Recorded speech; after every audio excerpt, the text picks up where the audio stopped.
Ever heard of the Dodge Ram Rumblebee? Ever heard of the pre-production model? Well, you're about to.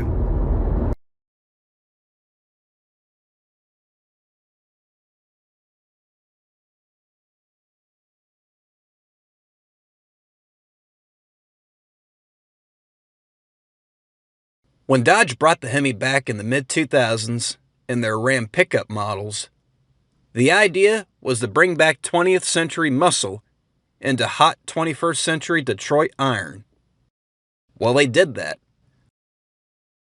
But they punched above their weight and made a couple of limited edition ones during pre-production for show and tell.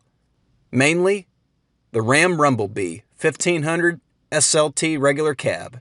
I was lucky enough to find it on eBay, and a gentleman that bought it new lived in Pennsylvania, and he was willing to part with it, and so I purchased it from him, sight unseen.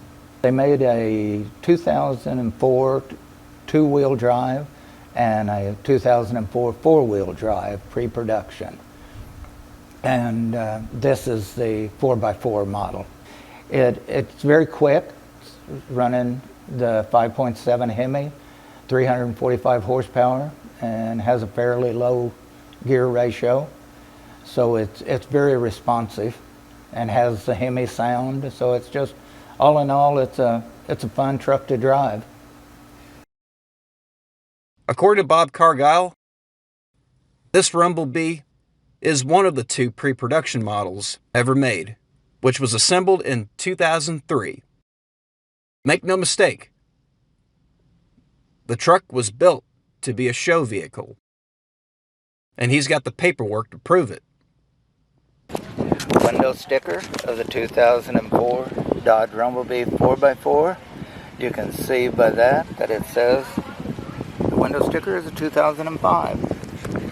Description of the article on the internet from Dodge Rumblebee, stating what makes it a Rumblebee and the extras that can be given to it, the production models that were made, the amount of vehicles that were produced, notification from Dodge that this was a disclosure notice from Dodge with the VIN number on it, stating that this was a show vehicle and that the dealer that purchased it from Dodge for his car dealership was required by law to give this to anyone that purchased the truck in the future. So they had to be aware that it was a show truck. This is the paperwork from the dealership stating, I guess it would be referred to as maybe a bill sheet. And as you can see in the lower corner highlighted, it does say that it was a pre-production. Letter from Dodge. I believe it was just an inquiry made into the vehicle trying to get documentation from Dodge. Half of that paperwork.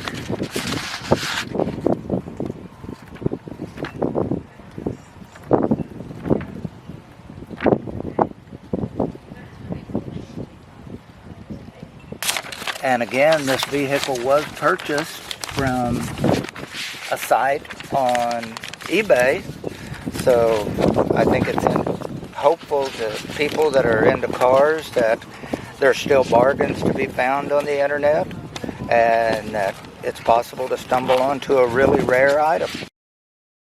Here on the Inside Drive, we find the Rumblebee as more than a truck. It's a performance vehicle of its own, capable of showing muscle and strength that has been tested, not just in speed. The suspension is very tight on it. The handling of it is very responsive, and you can't help but fall in love with the Rumblebees when you drive them.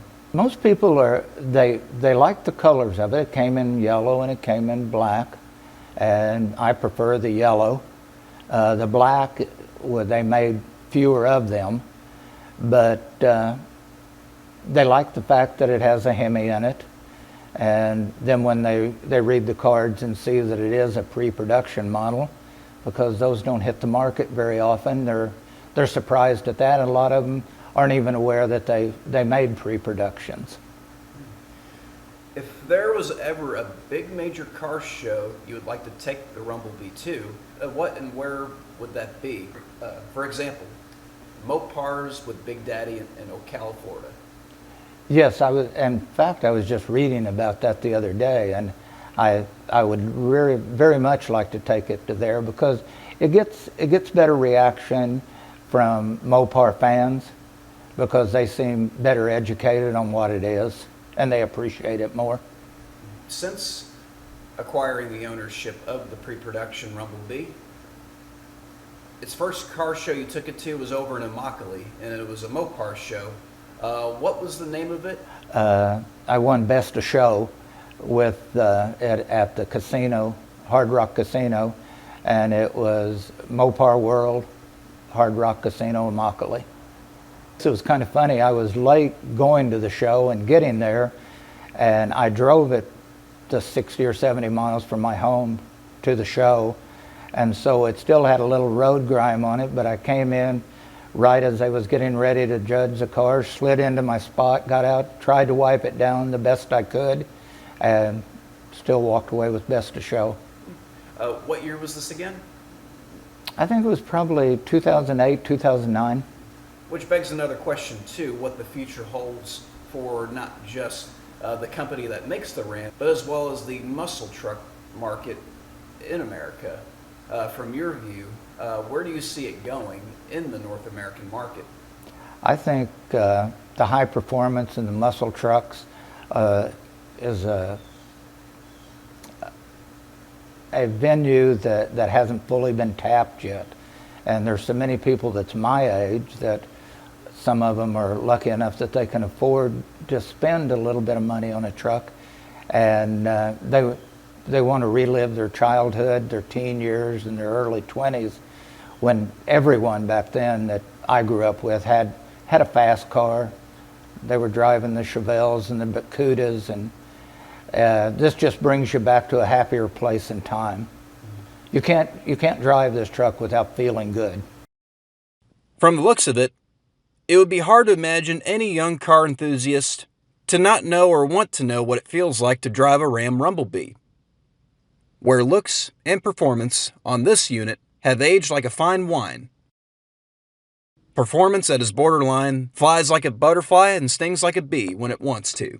The most important thing I believe is the location of where the car came from, to make sure that the frame is sturdy enough and no rust on it, so that it will handle the horsepower and the performance that you're going to be putting it through.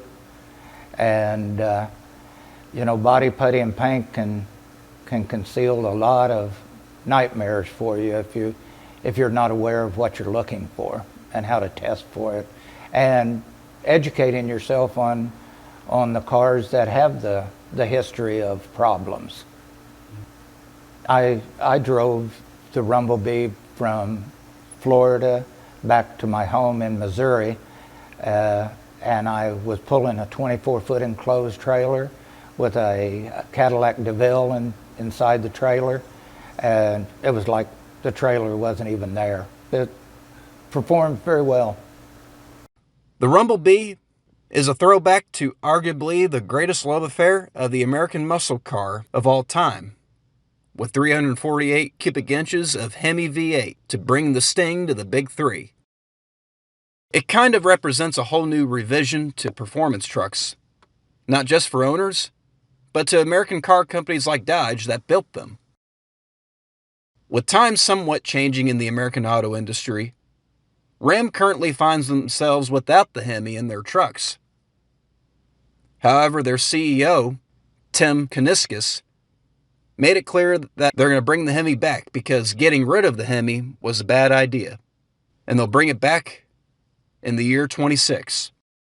Should success of Ram's Hemi trucks do make a comeback in the pickup market, in theory, perhaps a second-generation Ram Rumblebee might be in the works at the next board meeting.